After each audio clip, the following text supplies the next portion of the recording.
آج کی کہانی کچھ یوں ہے۔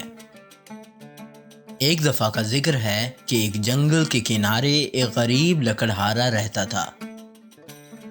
وہ روز صبح سویرے جنگل جاتا اور لکڑیاں کاٹ کر شہر میں بیچ دیتا تھا۔ اس کے پاس کوئی دولت نہ تھی، لیکن وہ ایماندار اور محنتی تھا۔ ایک دن وہ جنگل کے گہرے حصے میں گیا جہاں اس نے پہلے ہی کبھی قدم نہ رکھا تھا۔ وہاں درخت گھنے تھے اور فضا میں عجیب سکون تھا۔ لکڑہارے نے ایک بڑا درخت دیکھا اور سوچا کہ اس کی لکڑی اچھی قیمت پر بک سکتی ہے۔ جیسے ہی وہ درخت کاٹنے لگا، اچانک ایک گرجدار آواز سنائی دی۔ رک جاؤ! لکڑہارے نے پیچھے مڑ کر دیکھا تو ایک بڑا سا شیر اس کے سامنے کھڑا تھا۔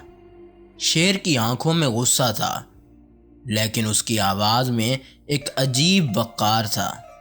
لکڑہارا خوف کے مارے لرزنے لگا۔ اس نے کانپتی ہوئی آواز میں کہا، مجھے معاف کر دو، میں تو صرف اپنے بچوں کے لیے لکڑیاں کاٹ رہا تھا۔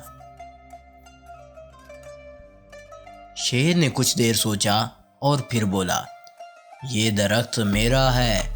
اس کی چھاؤں میں میرے بزرگوں نے آرام کیا اور اس کے سائے تلے میں بڑا ہوا ہوں۔ اگر تم اسے کاٹو گے تو میری پناہ ختم ہو جائے گی، لیکن میں تمہاری مشکل سمجھتا ہوں۔ لکڑہارا حیرت سے شیر کی باتیں سن رہا تھا۔ وہ سوچنے لگا کہ یہ شیر باقی شیروں سے مختلف کیوں ہے۔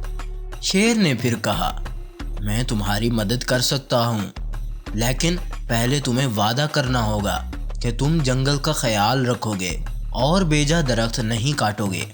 لکڑہارے نے فوراً وعدہ کیا۔ شیر نے ایک راستہ دکھایا جو ایک چھوٹی غار کی طرف جاتا تھا۔ اس غار میں کچھ قیمتی جڑی بوٹیاں تھیں جو بازار میں بہت اچھی قیمت پر بکتی تھیں۔ تم ان سے اپنی روزی کما سکتے ہو اور درختوں کو نقصان پہنچائے بغیر خوشحال زندگی گزار سکتے ہو۔ لکڑہارا شیر کی ہدایت پر عمل کرتے ہوئے غار تک جا پہنچا اور واقعی وہاں جڑی بوٹیاں دیکھی۔ اس نے کچھ جڑی بوٹیاں اکٹھی کی اور شہر جا کر بیچ دی۔ وہ حیران رہ گیا، انہیں بہت زیادہ قیمت ملی۔ اب لکڑہارا جنگل کا زیادہ احترام کرنے لگا۔ وہ نہ صرف خود جنگل کی حفاظت کرتا بلکہ دوسروں کو بھی درخت کاٹنے سے روکتا تھا۔ وہ ہر ہفتے شیر سے ملتا اور اس سے اپنے حالات کے بارے میں بتاتا۔ وقت گزرنے کے ساتھ ساتھ لکڑہارا اب خوشحال ہو گیا، لیکن اس نے کبھی اپنا وعدہ نہیں توڑا۔ جنگل پہلے سے زیادہ سرسبز اور خوبصورت ہو گیا۔ شیر اور لکڑہارے کی دوستی کی کہانی گاؤں بھر میں مشہور ہو گئی اور لوگ جنگل کا خیال رکھنے لگے۔